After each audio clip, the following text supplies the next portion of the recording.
Good afternoon, everyone, ladies and gentlemen, buddy boyos and girls. This is Jay Tahoe here, and today we're going to be talking about propaganda. And, how do you determine what is propaganda, what's not propaganda, and ultimately, who should you believe? It's hard these days, right? Because, there's so much conflicting information that you can read on the internet, from sometimes multiple sides, right? Here in our country, we've got the Republicans and Democrats. Both have their propaganda machines.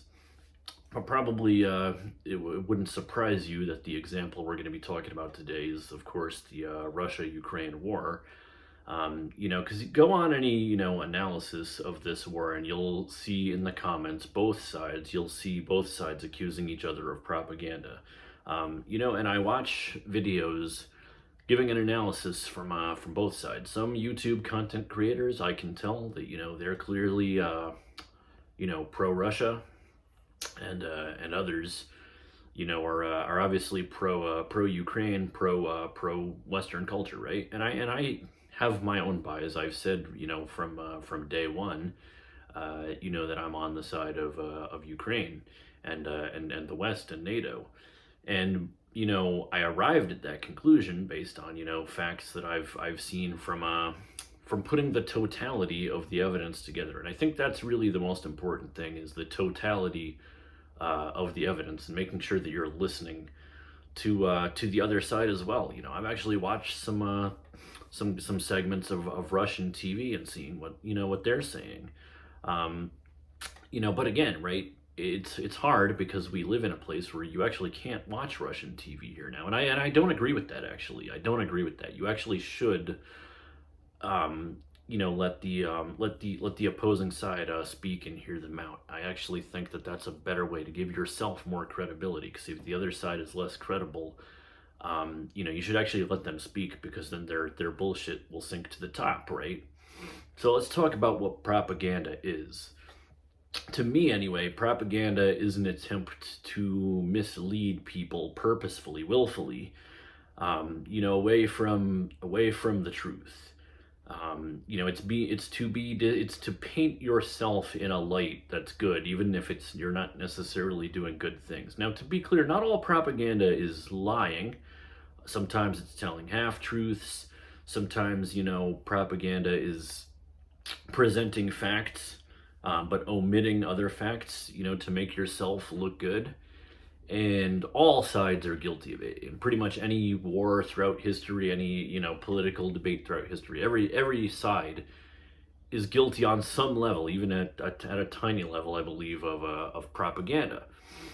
Now, so knowing this, right, you need to evaluate everything that each side says with kind of a grain of salt. You basically, and we've talked about this on previous streams, is that you need to be skeptical of everything, and you need to have a very high standard of evidence. And you also need to understand that both sides are, of course, going to be showing you the facts that agree with them, that agree with their side. So with the whole Russia thing, you have a lot of sides who are saying, oh, Russia is just demolishing Ukraine, and they're so militarily superior. And yeah, there are certain things that we can verify, right? We can verify that Russia does have a much larger air force, right? We can go to satellite imagery to look at that. We can verify that they have a lot more infantry, a lot more manpower. But here's the thing, right? So Coach Red Pill, there was recently a death scare that Coach Red Pill may have died in Ukraine. It was later found out that he was picked up by Ukrainian police and questioned. And I believe, if I recall correctly, he's been told he cannot leave Kharkiv right now, or he can't leave Ukraine in general, something to that effect. Now, I want to talk for a minute about Coach Red Pill, right? I've had a sense for a while that Coach Red Pill is a less than truthful guy. Just a knack. But the way he made it seem, he's been there in Ukraine, and he's making videos about how, okay, both sides are wrong. And I actually do respect him for, talking about, the issues with Ukraine too, because Ukraine is not without sin, and I've said that many times, right? There are plenty of things you can prove that's corrupt about the Ukrainian government. Does that justify Russia to invade them? No. Um, but you have to see, like, this is what I want to point out with Coach Red Pill is he's talking about he's in Kharkiv and he's saying, oh yeah, Ukrainian military is just getting overrun every day. They're encircling Kharkiv so they can cut off all supplies coming in, and it'll be done within a month. Now, that was roughly 2 months ago. We are now 2 months into this conflict. Okay, he talked about this the first week in the conflict. I think the video is still up. I don't know.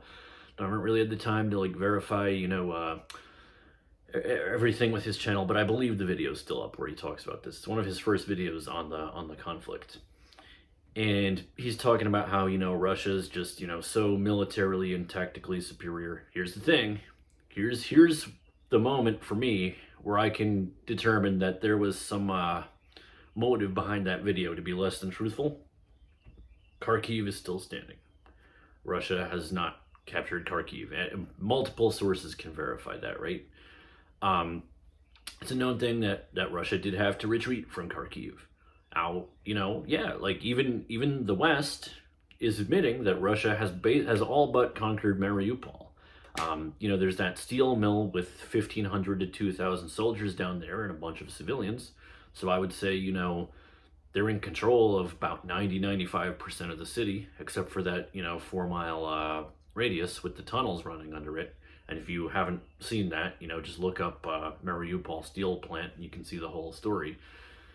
But, the West has copped to it. In fact, actually, Ukraine copped to it when Russia conquered Kherson, just like a week into the war, right? Kherson has been occupied for some time. So you can actually see that, Ukraine has actually reported some losses, right? They reported some losses of weapons and everything. Whereas when you look at the behavior of Russia, right? It's a known thing that on Russian state TV, they showed a video of Russian soldiers handing out humanitarian aid in Mariupol. Now, this can obviously be verified. This was a staged attempt to make it look like what it's not, right? It's a trick. Because plenty of people, journalists and civilians, have reported from Mariupol that that's not the scene. Russia was just bombing the crap out of it. And when you just have that much verification that it's not the truth, right? Now I can kind of determine, hey, Russia's not very credible. And I guess that's ultimately when it comes to evaluating propaganda, it's evaluating the credibility of the source. It's really just like, how many times has this person been proven to be truthful, and how many times has this person been proven to either be lying or be, heavily exaggerating the facts of things. And it really comes down to evaluating the credibility. And as I said, that can be hard to do, because you have to remember that both sides are gonna kind of do the same thing. But when it comes to propaganda, you take the totality of the evidence, and I guess the crux of it would be to check how it jives with real life. When you go out of your house, right? What are you seeing? What are you observing? What can you verify in person? And that's hard when, the events are taking place, halfway around the world, right? Here in the United States, right? I can't really verify anything independently that's happening in Eastern Europe. So it's true. Ukraine is going to probably say some things that aren't so truthful. I do think they're inflating the total amount of Russian casualties. I also think Russia is underreporting the casualties. So if I had to make an educated guess, it's probably somewhere in the middle. If Russia claims, only 7,000 men died, and Ukraine says, 20,000, it's probably somewhere like 10 to 11,000. That would be my educated guess based on the totality of the evidence.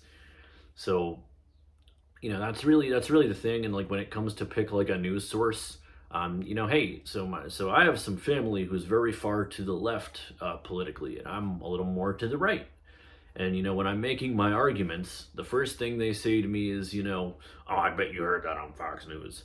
I'm like, actually, Actually, I watch, believe it or not, when I have time to watch the news, I actually watch multiple sources again and try to piece it together, because I know that Fox News is going to give me the spin from the right, and I also know CNN is going to give me the spin from the left. So in my opinion, neither on its own is really credible. You kind of got to watch both and piece it together, and then maybe watch some like independent news outlets, like NPR, Associated Press. Even some of the troll news outlets you can actually glean useful information from.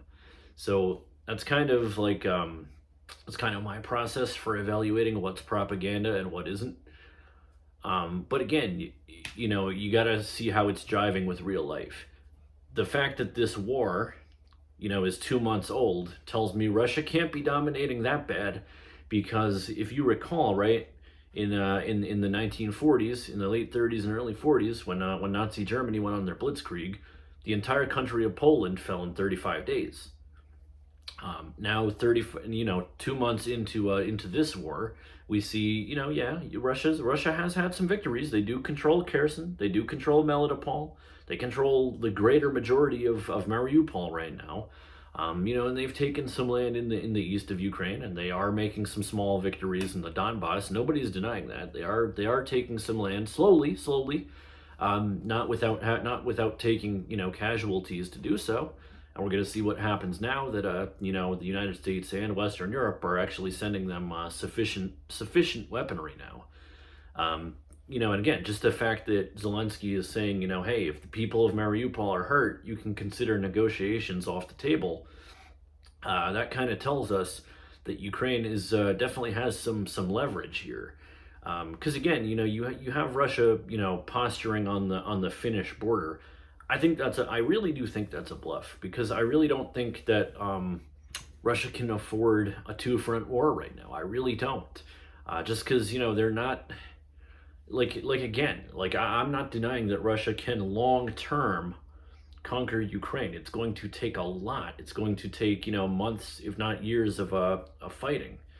Right? It's not going to be quick like anybody expected it to be, because I really do think that Russia doesn't have the military adeptness that we thought they'd had. So again, right, it's gonna take a long time, and it will leave them in a severely weakened state, because they're expending a lot of men, they're expending a lot of lives, right? They're expending a lot of money, they're expending a lot of supplies, they're expending a lot of weapons. How could they have to know that they can't win a ground war against NATO, and that's why you have Lavrov on TV saying that nuclear war could be possible. But even they have to know that that's suicide, that for the world. Again, who knows? Maybe they are suicidal. Maybe they just don't care. Maybe that's their commitment to this, that they'll destroy everything to they wouldn't really come ahead. It would be everyone loses if there's a nuclear exchange, right? So very hard to say, but I think Russia deep down has to know that if they're having this much trouble conquering a country that basically has a second tier, military. Ukraine's not a third world country, but it's also far from a world power, right? And Russia's supposedly the second most powerful military in the world. If they're having this much trouble, taking Ukraine, a ground war with NATO would just be a disaster for them. Again, I want to reiterate, the United States has about 15,000 fighter jets. Russia reportedly has around 5,000. So again, if it really is all about air superiority, I mean, again, and this can be verified, right? You can look up these numbers. You can get it from multiple sources. How would we not dominate in a direct confrontation between Russia and NATO? It's just not realistic for them to expect that they could win. And hey, China may help them. That changes. That is a game changer. But they also may not, because I believe that China is looking at all this opportunistically, and what they're seeing is how everything in Ukraine goes. Notice they have not attacked Taiwan yet. They have not attempted to conquer Taiwan yet. And we know that that's been on their referendum for a while. I think they're trying to see how things in Ukraine play out. If it goes well for Russia, I think that that we're going to see them go into Taiwan next. If Russia fails in Ukraine, I think China may I think this whole thing was kind of a test of the East, trying to see where see if the West was a paper tiger, right? This whole thing is kind of a giant shit test from Russia and China.